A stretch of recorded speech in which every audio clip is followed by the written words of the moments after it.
It was 105 degrees in Scottsdale, and every step felt like walking on molten asphalt. I was juggling 3 heavy grocery bags, my toddler clinging to my hip, sweat stinging my eyes, and then I saw it, my silver SUV rolling past me, driven by my mother-in-law and sister-in-law. They didn't stop. They didn't even slow down. For a moment, I froze, disbelief washing over me. Abandoned in the heat, I realized this wasn't just about a car. It was about everything I had been letting slide for years. And I knew this moment was only the beginning. A shadow fell over me, but it wasn't a cloud. A lifted black Ford F250 idled at the curb engine, humming with quiet authority. The window rolled down, and there he was, my father, Steve. He didn't look like a savior. He looked like a storm front. Without a word, he climbed out, lifted Seth from my arms with ease, and said low and steady, "Get in." My hands trembled as I buckled Seth into the passenger seat, my throat dry with protest, but he ignored me.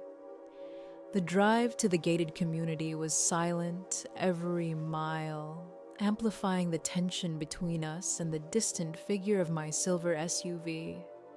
Steve's hands gripped the wheel with the precision of a contractor on a job site, tires gripping the asphalt as if challenging anyone to defy him. I sat rigid, Seth breathing softly in the back, caught between relief and lingering dread. As we approached the house, the sprawling Mediterranean villa came into view perfectly, manicured lawns stretching under the relentless sun. And there it was, my SUV parked boldly in the driveway, trunk open. Heather and Tiffany were unloading shopping bags with laughter that grated against the silence of my father's truck. Designer boxes and garment bags tumbled onto the stone, their obliviousness sharpening the ache of betrayal. Steve didn't hesitate. He parked across the bottom of the driveway, blocking the mid-engine cut, leaving a silence thick enough to choke on. Heather looked up, shielding her eyes, annoyance flaring across her face. "Steve," she called, smoothing her silk blouse, "you're blocking the driveway." But Steve didn't flinch. "Tiffany has to leave in an hour for a showing. She's not going anywhere. Give me the keys." The words were measured but absolute. Heather scoffed, incredulous. "Excuse me, we are borrowing it. Haley doesn't need a luxury SUV to drive to the park and change diapers. Tiffany is a realtor. She's building a future. Image matters." I watched heart hammering as my father stepped closer, unyielding, a towering wall of resolve. "I am not asking again." Heather froze, the smug smile slipping, and finally, with sharp reluctance, handed over the keys. Steve tossed them to me. "Get in your car, Haley. We're leaving." Elijah appeared, frowning at the blockade. "She has responsibilities here. Dinner isn't even started." Dad's eyes met his, sizing him up like a load-bearing wall, testing its limits. "You better figure out how to use a stove, Elijah, because she's done cooking for you." I buckled Seth in, sliding into the cool leather of my SUV, the air conditioning instantly washing away the heat and fury. I caught one last glimpse in the rearview mirror, Heather comforting Tiffany, Elijah puffing his chest in impotent frustration, and I realized how small, how petty, and how audaciously entitled they had been. We stepped into my father's office, and the silence hit like a physical weight, pressing down on us, with the kind of intensity that makes every breath feel deliberate. The hum of the air conditioning seemed distant, almost polite in contrast to the storm that had just passed outside. Dad poured me a glass of water, his hands steady but his eyes dark. The kind of look that didn't just ask questions, it demanded truth. I stared at the condensation sliding down the glass, feeling the heat of the day linger in my veins, and took a deep breath. "Talk to me, Haley," he said, voice low, unwavering. "Since when does Heather drive your car while you walk? Since when does Elijah let his mother treat you like hired help?" I let the water settle in my throat before whispering, "Since always." But it wasn't just always. It had intensified the moment he started paying the rent. My father's frown deepened at that, not from disbelief, but from comprehension. "Rent," he repeated as though tasting the word for the first time. I nodded, bitter laughter escaping despite myself. "Elijah told me he was buying that place. He tells everyone that. But he pays $3,500 a month to a property management firm called Blue Horizon Holdings. Every day he throws it on the counter, tells me to make sure it gets mailed like he's providing for us. And I just kept going along." I opened my laptop fingers, trembling. Not from fear, but from adrenaline, and logged into the administrator portal for Blue Horizon Holdings. "He loves being the provider," I explained. "Signing the check makes him feel powerful, makes him feel like he owns me." Dad leaned in, eyes narrowing. "And you let him." I looked at him, and for the first time in 3 years, admitted the truth. I had been trained, molded by Heather's words, convinced that diminishing myself was love, that letting Tiffany take my things, letting Heather criticize my parenting, letting Elijah play king of the castle was just the rent I paid for having a family. I thought I was being supportive, I said quietly.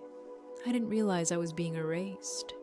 Dad's jaw tightened, but he remained seated, absorbing every word. I turned the laptop to him. "Read the owner's name," I said. His eyes scanned the screen, squinting, then widening, then finally resting on me. You are Blue Horizon Holdings," he breathed. I nodded. "Grandma left me the inheritance 3 years ago. I bought the house cash. I put it in an LLC because I knew about Heather's gambling debts. I knew if she found out I had money, she'd guilt Elijah into draining me dry. So I hid it. I became the landlord." He leaned back, slow and deliberate, a terrifying grin spreading across his face. "You own the house. You own the roof they're sleeping under." "I do," I said, feeling the cold clarity of justice settle in, and they just kicked me out of it. For the first time, I reflected on the power I had quietly accumulated, the strategic foresight that had protected me and Seth, and the manipulation I had endured. Every moment of diminishment, every assumption of my weakness by Heather and Elijah had blinded them to the fact that I was quietly in control all along. And now finally, they were about to find out just how much control I had wielded without them ever noticing. I opened the joint checking account, the one I had carefully maintained for groceries and household bills, the one that made everything appear normal, while I kept up the illusion of being a struggling freelancer. My stomach dropped before my eyes even landed on the balance. $412 gone. Just yesterday, there had been 3,000. I clicked through the transaction history, each entry a dagger, transferred to H. Miller. Heather. My breath caught. She had drained it probably the moment Dad blocked the driveway when she realized the house was slipping from her control. Dad's voice broke through my shock, calm but sharp. "Dig deeper." I did. My hands trembled as I opened my emails, searching for alerts, notifications, anything that could explain the breach. Then I found it. A message from a credit monitoring service dated 3 days ago. New account opened. Platinum Visa signature. Credit limit $75,000. Current balance $65,400. I clicked, heart-hammering, fingers shaking. The screen loaded. Dad, my voice barely a whisper. He came around the table, eyes scanning over my shoulder. The card had been opened in my name, my social security number, my credit history. But the billing address was Tiffany Miller's, and the transaction history a single enormous charge. Bellasposa Bridal Salon, $65,400, Tiffany's wedding dress, and a venue deposit, all on my credit. They had stolen my identity. Dad's hand hovered over the mouse steady. Heather didn't just borrow your car, Haley, he said, voice low, carrying the weight of understanding. She used your identity. That isn't a family dispute. That is felony-level crime. The words hit harder than I could have imagined, slicing through the fog of disbelief. I stared at the numbers, at the audacity, at the cold efficiency of their betrayal. They hadn't just looked at me as a mother, a wife, a human being. They had looked at me and decided I was nothing more than a resource to harvest. The fear that had coiled in my chest dissolved as quickly as it came, replaced by a cold, sharp clarity.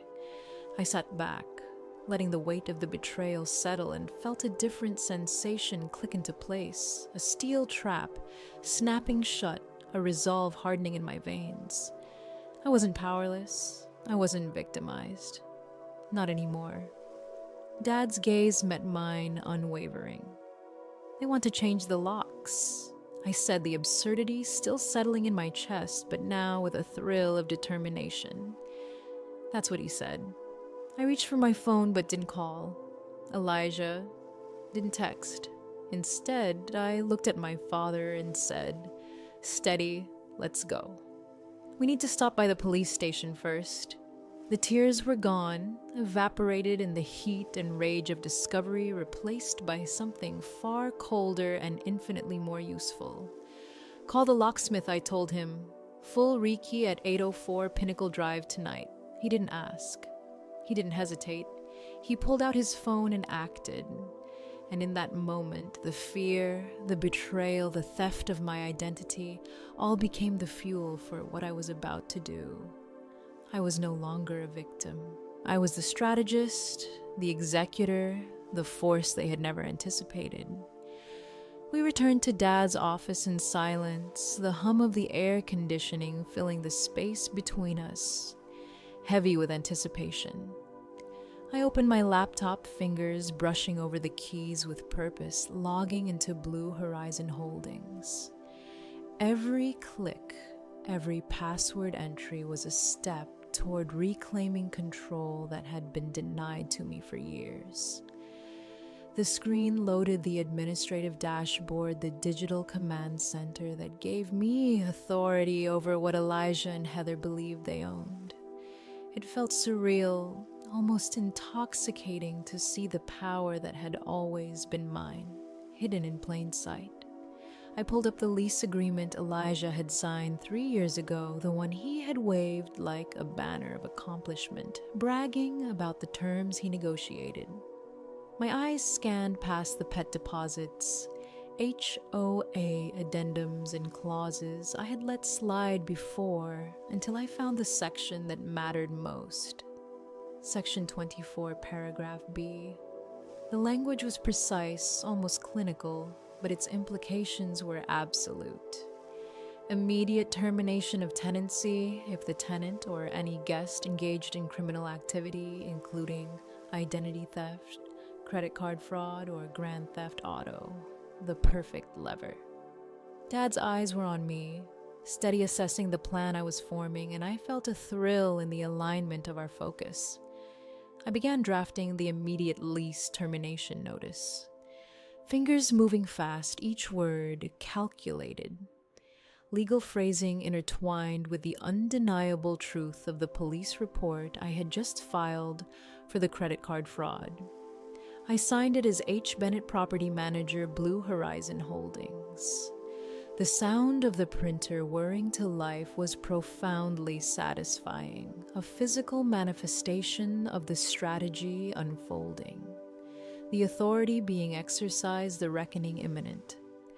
Dad glanced at me calm, but with a steely intensity. "Ready?" he asked.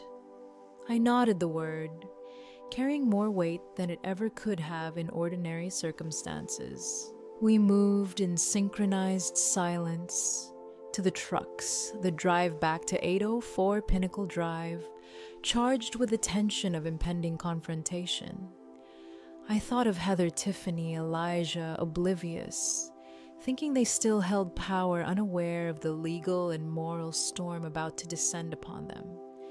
My mind cataloged every potential reaction, every protest, every attempt at negotiation they might throw my way. I felt no fear, only cold, deliberate anticipation. Pulling into the driveway, the villa stretched before us, sun blazing the air, quivering with heat. Through the windows, I could see Heather on the sofa, a glass of wine in hand, Tiffany laughing at her phone, Elijah pacing as if he owned the place. Their ignorance was staggering, almost laughable, and it fueled the calculated calm I had cultivated over these past weeks. I reached into my pocket and felt the master key, smooth and weighted, the symbol of authority they had thought they possessed. Dad handed me the folder containing the eviction notice, but I didn't need to hesitate. "Want me to knock?" he asked. I shook my head. Landlords don't knock when a crime is in progress. I walked up the steps, the heat radiating from the stone beneath my feet, and slid the key into the lock. The door swung open effortlessly, and the room froze. Heather's glass slipped from her hand, red wine spilling across the white rug, the chaos of the moment, amplifying the tension I had meticulously orchestrated. Elijah's shout cut through the stunned silence. "How did you get in?" he demanded, the realization dawning too late. I stepped forward, placing the eviction notice on the table, each word a cold hammer of authority. "You're being evicted, effective immediately." I added the deed, the proof of ownership, and the weight of 3 years of unseen power pressed into the room. They were trapped, the consequences of their actions unavoidable, and for the first time I felt the full satisfaction of absolute control, the culmination of strategy, patience, and quiet strength finally realized. I stepped into the house, master key in hand, each footfall deliberate, the quiet click of the door echoing through the entryway like a herald of inevitability. Inside, Heather lounged on the sofa, glass of wine in hand, Tiffany absorbed in her phone, and Elijah pacing as if he owned every inch of the place. Their heads snapped up as I entered, eyes wide, breaths caught disbelief written across their faces.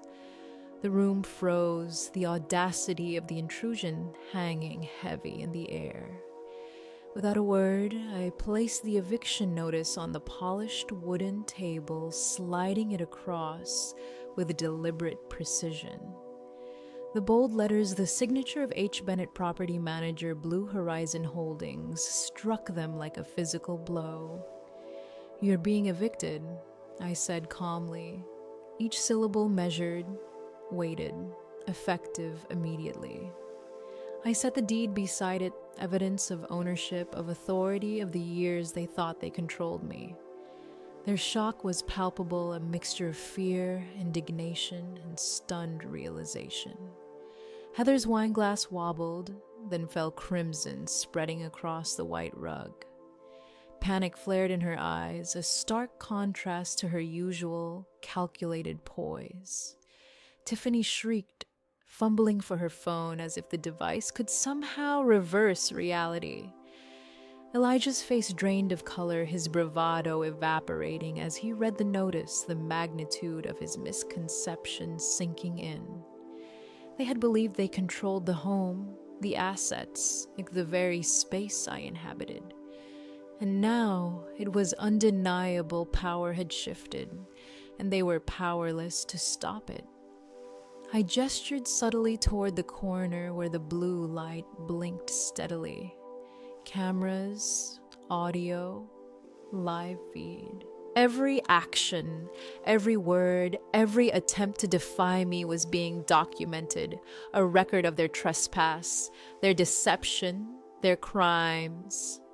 Heather's panic escalated a violent symphony of shrill cries, smashed glass, and frantic calls to 911, claiming I was attacking her. But the cameras told the truth, capturing her every exaggerated movement, every frantic lie, every shred of evidence stacked against her. Minutes later, the police arrived. They walked through the doors, eyes scanning the room, processing the chaos and the documentation.